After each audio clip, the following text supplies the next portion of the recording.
யகீனோடு நம்பிக்கையோடு எவர் இந்த இஸ்திக்ஃபாரை ஓதி வருகிறாரோ நிச்சயம் அவருக்கு சொர்க்கம் உறுதி என்றார்கள் நபிகள் நாயகம் ஸல்லல்லாஹு அலைஹி வஸல்லம். உங்களுக்கு ஆசையாக இருப்பது போன்று உங்கள் முகம் எனக்கு காட்டுகிறது. சொர்க்கத்திற்கு அழைத்து செல்லக்கூடிய இஸ்திக்ஃபாரா என்று நீங்கள் ஆவலோடு இருக்கிறீர்கள். 4 வரிதான் நபிகள் நாயகம் கற்றுத்தருகிறார்கள். வாய்ப்புள்ளவர்கள் நீங்கள் தேடி பார்த்து கண்டுபிடித்து தேவையுடையவர்கள் கேட்டு அறிந்து நீங்கள் அதை மனனமிட்டு ஓதி வாருங்கள். அல்லாஹும்ம, உலகத்தில் வாழும் சமயத்தில் பல நேரங்களில் இறைவனுக்கு மாற்றமாக, சொல்லப்போனால் பாவமான வழிகளில் நாம் வீழ்ந்து விடுகிறோம்.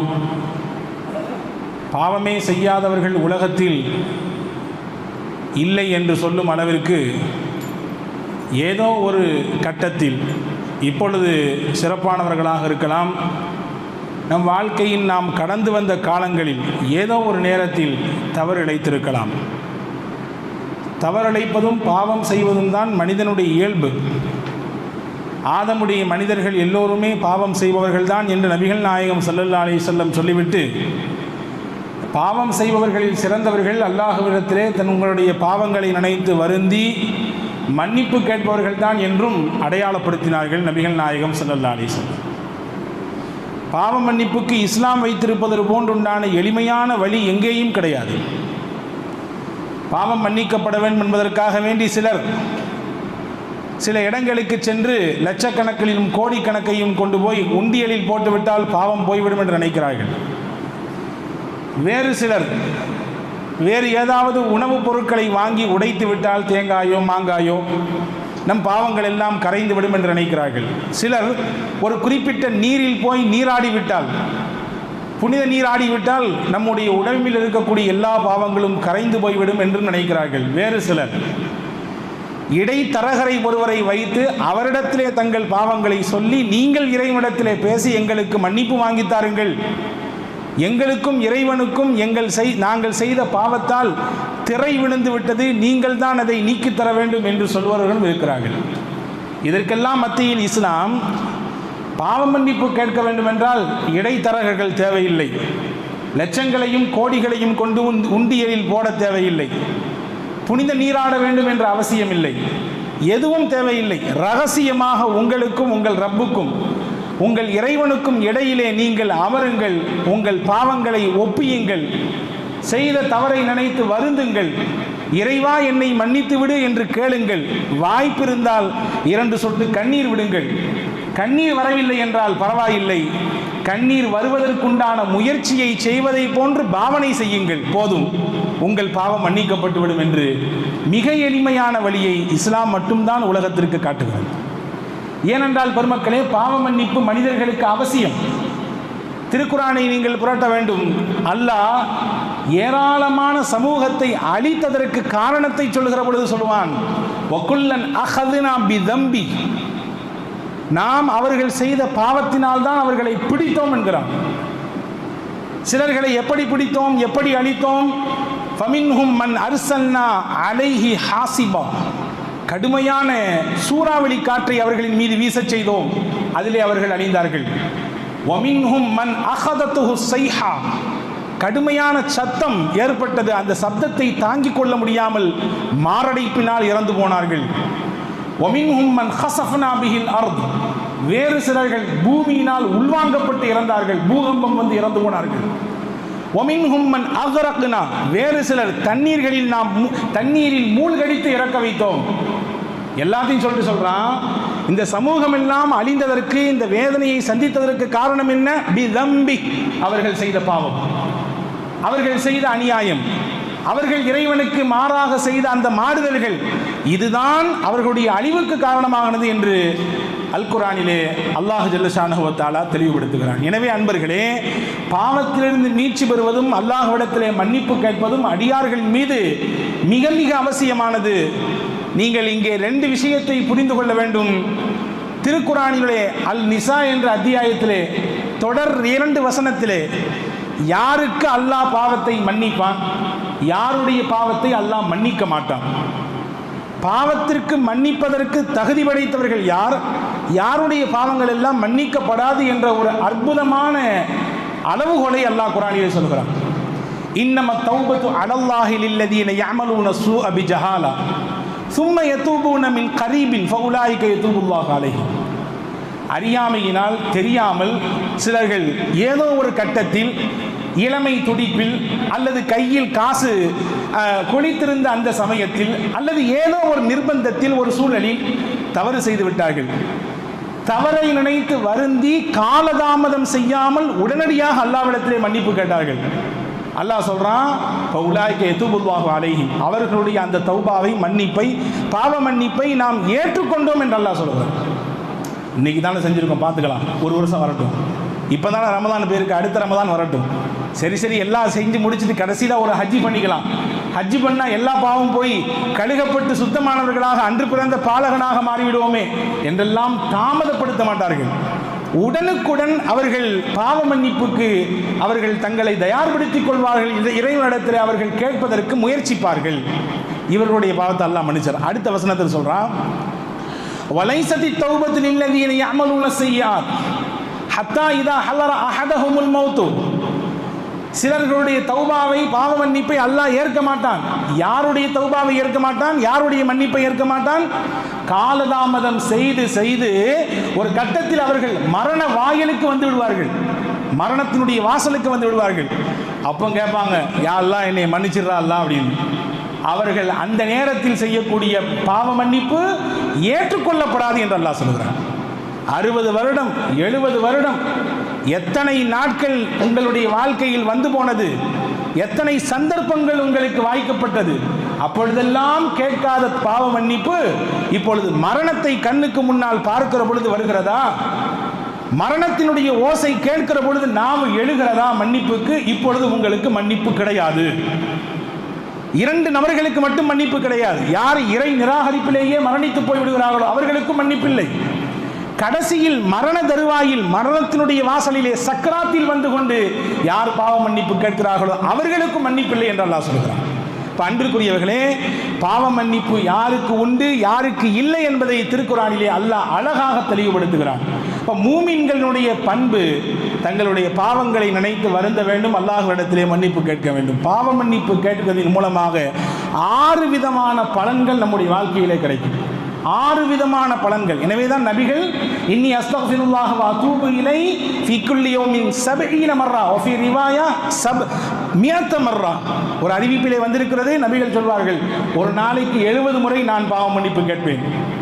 இன்னொரு அறிவிப்பிலே வருகிறது, 100 முறை அல்லாஹ்விடத்திலே மன்னிப்பு கேட்கிறேன் என்று. ஏன் கேட்க வேண்டும்? ஏன்?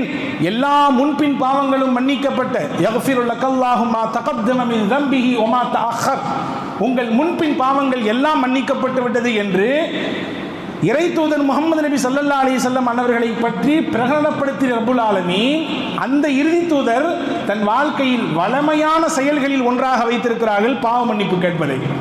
உம்மத்திற்கு கற்றுத்தர்றாங்க பாவ மன்னிப்பினுடைய அவசியத்தை. அல்லாஹ்விடத்திலே மீட்சி பெறுவதற்குரிய அந்த உயர்தரமான வழியை, அதனுடைய மகத்துவத்தை பெருமானார் உணர்ந்திருந்தார்கள். எனவே தான் தினசரி கேட்டார்கள்.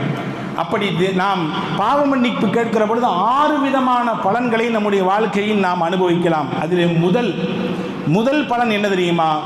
குர்பும் மினல்லாஹ், அல்லாஹ்வுடைய புறத்திலிருந்து நமக்கு ஒரு நெருக்கம் ஏற்படும்.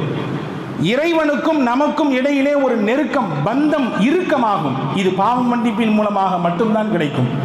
திருக்குர்ஆனில் ஆலு இம்ரான் என்ற அத்தியாயத்திலே மக்களில் ஆகச் சிறந்தவர்கள் யார் என்று உங்களுக்கு அறிவித்து தரட்டுமா என்று அல்லாஹ் கேட்பான். ஒரு வசனத்திலே, ஆகச் சிறந்த மனிதர்கள் யார் என்று உங்களுக்கு அறிவிக்கட்டுமா என்று கேட்ட ரப்புல் ஆலமீன், அவர்களுக்கு நான் கொடுக்கக்கூடிய சன்மானம் என்ன? சொர்க்கம். அதையும் தாண்டி அவர்களுக்கு நான் கொடுக்கக்கூடிய வெகுமதி என்ன? என்னுடைய பொருத்தம் என்று சொல்லிவிட்டு அவர்களுடைய தன்மையை குறிப்பிடுகிறான். அவர்கள் உண்மையாளர்களாக இருப்பார்கள், அவர்கள் பொறுமையாளர்களாக இருப்பார்கள் என்று பட்டியலிடுகிற பொழுது அதிலே முக்கியமாக ஒன்றை பட்டியலிடுகிறான்.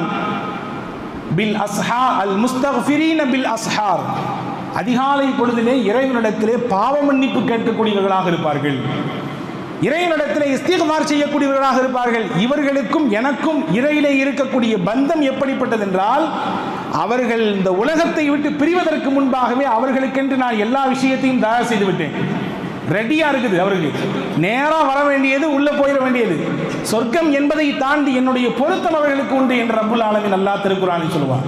இப்போ இறைவனுக்கும் நமக்கும் நெருக்கம் வேண்டும் என்றால் முதலாக நாம் பாவ மன்னிப்பை நம் வாழ்க்கையில் அதிகப்படுத்த வேண்டும். இரண்டாவது, உளச்சுத்தம், உள்ளம் தூய்மை அடையும். இஸ்திக்ஃபாரின் மூலமாக உள்ளத்தில் இருக்கக்கூடிய அசடுகள், அழுக்குகள், நம் உள்ளத்தில் படிந்திருக்கக்கூடிய தீய எண்ணங்கள் எல்லாம் அகற்றப்படும்.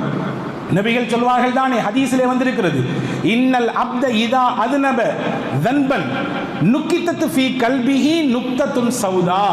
ஒரு தவறு செய்கிறான் ஒரு அடியான், ஒரு பாவம் செய்கிறான், ஒன்றும் இல்லை வைத்துக் கொள்ளுங்கள், வெளியே போகிறார், அந்நிய பெண் தவறுதலாக தன் பார்வையிலே விழுந்து விடுகிறாள். அந்த பார்வையை கொஞ்ச நேரம் தொடர்ந்து விட்டார். ஒரு பாவம் தானே, அந்நிய பெண்ணை பார்ப்பது ஒரு பாவம் தான். பேசக்கூடாத ஒரு வார்த்தையை பேசிவிட்டார், தொடக்கூடாத ஒன்றை தொட்டு விட்டார், ஒரு பாவம். பாவம் செய்தவுடன் என்ன ஏற்படுகிறது? அவருடைய உள்ளத்திலே ஒரு கரும்புள்ளி விழுகிறது. அந்த கரும்புள்ளியை எது அழிக்கும்? லப்பரை கொண்டு, எரேசரை கொண்டு அழிக்க முடியுமா? அதை அழிக்கக்கூடிய சாதனம் எது? அல்லாஹ்வின் தூதர் சொன்னார்கள், ஃபஇன் தாப சுகில கல்புஹு. அவர் அல்லாஹ்விடத்திலே மன்னிப்பு கேட்டால், பாவ மன்னிப்பு கேட்டால், அவருடைய உள்ளத்திலே விழுந்த அந்த கரை நீங்கிவிடும், உள்ளம் சுத்தமாகிவிடும். பாவ மன்னிப்பு கேட்கல என்ன ஆகும் என்றால், ஃபஇன் ஜாத ஜாதத்து, அந்த பாவ மன்னிப்பு கேட்காமல் அப்படியே விட்டுவிட்டால் அந்த கரை விழுந்து விழுந்து ஒரு கட்டத்திலே உள்ளமெல்லாம் துரு ஏறி போய்விடும். இதை குறித்து தான் திருக்குர்ஆனில் அல்லாஹ் கல்லா பல்ரான் அலா குலூபிஹிம் மா கானூ யஃஅலூன், அவர்கள் செய்த தவறின் காரணமாக அவருடைய உள்ளமெல்லாம் துரு அடைந்து விட்டது என்று அல்லாஹ் சொல்கிறான். இப்போ பாவ மன்னிப்பினால் உள்ளத்தில் இருக்கக்கூடிய அழுக்கு, அசுத்தம் எல்லாம் நீக்கப்பட்டு உள்ளம் தூய்மை அடையும். இது இஸ்திக்ஃபாரால் கிடைக்கக்கூடிய இரண்டாவது பலன். மூன்றாவது பலன் என்ன என்றால், உலகத்திலே கவலை இல்லாதவர்கள் யாரும் இல்லை, கஷ்டம் இல்லாதவர்கள் யாரும் இல்லை, சிரமம் இல்லாதவர்கள் யாரும் இல்லை. இந்த காரியமெல்லாம் யாருக்கு இருக்கிறதோ அவர்கள் உள்ளத்தில் உறுதியாக எண்ணிக்கொண்டு இஸ்திக்ஃபார் செய்ய தொடங்குவார்களேயானால் அவர்களின் கஷ்டத்தை அல்லாஹ் நீக்குவான், அவர்களுடைய சிரமத்திற்கு மிகச்சிறந்த ஒரு தீர்வை தருவான், அவர்களுடைய சங்கடங்களை இல்லாமலாக்குவான் என்று பெருமக்கள் சொல்லித் தருகிறார்கள். நாலாவது, பாவ மன்னிப்பின் மூலமாக மனிதர்களுக்கு கிடைக்கக்கூடிய முக்கியமானது, அவர் தேடி தேடி அலையக்கூடிய ரிஸ்கை அல்லாஹ் கொண்டு வந்து கொடுப்பான். தேடி தேடி அலையக்கூடிய ரிஸ்கை நம்மை தேடி அல்லாஹ் வர வைப்பான். மழையை தேடி அழிகிறோம், மழை வேண்டும் என்று ஆசைப்படுகிறோம், அல்லாஹ் தருவான். இதையெல்லாம் தாண்டி உடலுக்கும் உள்ளத்திற்கும் ஒரு குவத்தை, ஒரு சக்தியை அல்லாஹ் தருவான். சாலிஹ் அலைஹிஸ்ஸலாம், ஹூத் அலைஹிஸ்ஸலாம் தன்னுடைய கூட்டத்தை பார்த்து சொன்னார்கள், யா கௌம் இஸ்தக்ஃபிரு ரப்பக்கும் சும்ம தூபு இலைஹி யுர்சிலிஸ் ஸமா அலைக்கும் மித்ராரா. என்னுடைய சமூகமே, இறைவனிடத்தில் நீங்கள் இஸ்திக்ஃபார் செய்யுங்கள், பாவ மன்னிப்பு கேளுங்கள். உங்கள் பாவ மன்னிப்பு ஏற்றுக்கொள்ளப்பட்டு விட்டால் அல்லாஹ் மழையை கொடுப்பான். மட்டுமல்ல, உங்கள் உடலுக்கு தாக்கத்தை தருவான், சக்தியை தருவான். ஒரு குறிப்பிட்ட வயதிற்கு பிறகு நம்முடைய சக்தியை, பலத்தை நாம் இழந்து விடுகிறோம். ஒரு சில கட்டங்களிலே நாம் நம்முடைய உடலினுடைய திரகாத்திரம் வேண்டும் என்று ஆசைப்படுகிறோம், உடல் ஒத்துழைக்க மறுக்கிறது. ஆனால் இஸ்திக்ஃபார் செய்வதை வளமையாக்கி கொள்ளக்கூடியவர்களுக்கு அல்லாஹ் உடலிலும் சக்தியை தருவான், உள ரீதியாகவும் சக்தியை தருவான் என்பதாக சொல்கிறார்கள். அப்ப நாலாவது விஷயம், நமக்கு இறைவன் சக்தியை தருவதோடு ரிஸ்கை கொண்டு வந்து நமக்கு தருவான், நமக்கு தேவையான மழையை அந்தந்த காலகட்டத்திலே கொடுப்பான். இது இஸ்திக்ஃபார் மூலம் கிடைக்கக்கூடிய நாலாவது பலன். ஐந்தாவது பலன், அருள் வேண்டும் அருள் வேண்டும் என்று எல்லா நேரத்திலும் அருள் வாயிலை திறந்திருக்காதா என்று ஏங்கக்கூடிய நபர்களுக்கு தன்னுடைய அருள் வாசலை அல்லாஹ் திறந்து வைப்பான். தன்னுடைய ரஹ்மத் என்ற வாசலை அவர்களுக்கு அல்லாஹ் திறந்து வைப்பான். சாலிஹ் அலைஹிஸ்ஸலாம் தன் கூட்டத்தாரை பார்த்து சொன்ன வார்த்தையை திருக்குர்ஆன் பதிவு செய்கிறது, யா கௌமி லிம தஸ்தஅஜிலூன பிஸ்ஸய்யிஅதி கப்லல் ஹஸனா. நன்மையை விடுத்து ஏன் தீமையை செய்வதற்கு இப்படி போட்டி போடுகிறீர்கள், முந்துகிறீர்கள்? லவுலா தஸ்தக்ஃபிரூன அல்லாஹ லஅல்லக்கும் துர்ஹமூன். இறைவனிடத்திலே உங்களுடைய கடந்த கால பாவங்களை நினைத்து வருந்த வேண்டாமா? அப்படி நீங்கள் வருந்தி மன்னிப்பு கேட்டால் இறைவன் உங்களுக்கு அருளை கொடுப்பானே என்று அல்லாஹ் சொல்கிறார். இப்போ அருளை பெறுவதற்கு மிக முக்கியமான வழி, மிக முக்கியமான பாதை பாவ மன்னிப்பு. ஆறாவது, நமக்கு இனி ஏற்பட இருக்கக்கூடிய முசீபத்துகள், ஆபத்துகள், சோதனைகள் எல்லாவற்றையும் தடுத்து நிப்பாட்டக்கூடிய கேடயமாக இஸ்திக்ஃபார் இருக்கிறது. முன்னாடி சொன்னது கவலை, கஷ்டம், முன்னாடி ஏற்பட்டதெல்லாம் நீங்கிறதுக்கு. இனிவரும் காலங்களில் இதுபோன்றுண்டான சோதனைகள், பலாய்கள், முசீபத்துகள், ஆபத்துகள் எல்லாவற்றையும் தடுத்து நிப்பாட்டும் கேடயம் இஸ்திக்ஃபார். நபிகள் நாயகத்தினுடைய காலத்தில் அபு மூஸா அஷ்அரி ரலியல்லாஹு சொல்கிறார்கள், வரலாற்றிலே வந்திருக்கிறது தானே, சூரிய கிரகணம் ஏற்படுவதற்குரிய அந்த நேரம் நெருங்குகிறது. நபிகள் பதட்டமடைந்து வெளியே வருகிறார்கள். வெளியே வந்து பார்த்தால் எல்லோருடைய முகத்திலும் ஒரு விதமான பயம் தொட்டி கொண்டிருக்கிறது. ரசூல் ஸல்லல்லாஹு அலைஹி வஸல்லம் எல்லாத்தையும் ஒரு இடத்துல அழைச்சாங்க, உட்கார வச்சாங்க, திக்ர் செய்யுங்கள் என்று சொன்னார்கள், அல்லாஹ்விடத்திலே பாவ மன்னிப்பு கேளுங்கள் என்று சொன்னார்கள். நீண்ட நேரம் தொழுதார்கள், கியாம், ருக்கு, சஜிதா, நீண்ட நேரம் தொழுகை முடிந்துவிட்டு சொன்னார்கள், இதுபோன்றுண்டான கிரகண சமயங்களிலே இறைவனுடைய கோப பார்வை மனிதர்கள் மீது திரும்பி விடாமல் இருப்பதற்கு நீங்கள் என்ன செய்ய வேண்டும்? இறைவனை நினையுங்கள், இறைவனை திக்ர் செய்யுங்கள், உங்களுடைய பாவத்தை நினைத்து வருந்தி அல்லாஹ்விடத்திலே மன்னிப்பு கேளுங்கள், அந்த கிரகணத்தை அல்லாஹ் நீக்கி விடுவான் என்றார்கள். இப்போ ஒரு ஆபத்து வரக்கூடியது, அதை தடுத்து நிப்பாட்ட வழி என்ன என்பதை காட்டுகிற பொழுது நபிகள் நாயகம் இஸ்திக்ஃபாரை, பாவ மன்னிப்பை முதன்மைப்படுத்துகிறார்கள் என்று சொன்னால், நம் வாழ்க்கையிலும் ஆபத்துகள் முசீபத்துகள் வராமல் இருக்க நாம் இந்த இஸ்திக்ஃபாரை நம்முடைய வாழ்க்கையில் வளமையாக்கிக் கொள்வோமேயானால் நிச்சயம் பெரும் பெரும் ஆபத்துகளிலிருந்து நாம் பாதுகாக்கப்படுவோம் என்பதுதான் இந்த நிகழ்ச்சிகள் நமக்கு சொல்லித்தரக்கூடிய விஷயம். ஆக இந்த 6 விதமான பலன்கள் இஸ்திக்ஃபார் மூலமாக இந்த சமூகத்திற்கு அல்லாஹ் தருகிறான் என்று பெருமக்கள் நமக்கு சொல்லித் தருகிறார்கள். அன்பர்களே, ஒரு மிகச்சிறந்த இஸ்திக்ஃபாரை நான் உங்களுக்கு சொல்லித் தருகிறேன். வாய்ப்பு இருந்தால் நீங்கள் அதை மனனம் செய்து தினசரி ஓதி வாருங்கள். நபிகள் சொன்னார்கள், நான் பின்னால் சொல்ல இருக்கக்கூடிய இந்த இஸ்திக்ஃபாரை எவர் ஒருவர் காலையில் ஓதுகிறாரோ அன்று மாலைக்குள் அவருக்கு மரணம் என்று இருக்குமேயானால் அவர் மரணம் அடைந்ததற்கு பிறகு நேரடியாக சொர்க்கத்திற்கு போவார். எவர் மாலையில் இந்த இஸ்திக்ஃபாரை ஓதுகிறாரோ அவருக்கு அன்றைய இரவு மரணம் என்றிருந்தால் அல்லது மறுநாள் அதிகாலையில் மரணம் என்றிருந்தால் மரணப்பட்டால் நேரடியாக சொர்க்கத்திற்கு போவார். யகீனோடு நம்பிக்கையோடு எவர் இந்த இஸ்திக்ஃபாரை ஓதி வருகிறாரோ நிச்சயம் அவருக்கு சொர்க்கம் உறுதி என்றார்கள் நபிகள் நாயகம் ஸல்லல்லாஹு அலைஹி வஸல்லம். உங்களுக்கு ஆசையாக இருப்பது போன்று உங்கள் முகம் எனக்கு காட்டுகிறது. சொர்க்கத்திற்கு அழைத்து செல்லக்கூடிய இஸ்திக்ஃபாரா என்று நீங்கள் ஆவலோடு இருக்கிறீர்கள். 4 வரிதான் நபிகள் நாயகம் கற்றுத்தருகிறார்கள். வாய்ப்புள்ளவர்கள் நீங்கள் போய் நீங்கள் தேடி பார்த்து கண்டுபிடித்து தேவையுடையவர்கள் கேட்டு அறிந்து நீங்கள் அதை மனனமிட்டு ஓதி வாருங்கள்.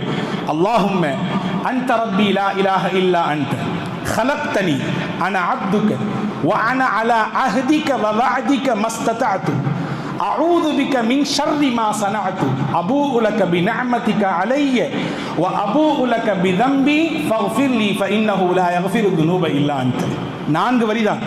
இந்த இஸ்திக்ஃபாருக்கு பெயர் தான் சையதுல் இஸ்திக்ஃபார். இஸ்திக்ஃபாருக்கெல்லாம் தலை இதுதான். இதை யார் பிடித்துக் கொள்கிறாரோ நிச்சயம் அவருக்கு சொர்க்கம் உறுதி என்று நபிகள் நாயகம் ஸல்லல்லாஹு அலைஹி வஸல்லம் சொல்கிறார்கள்.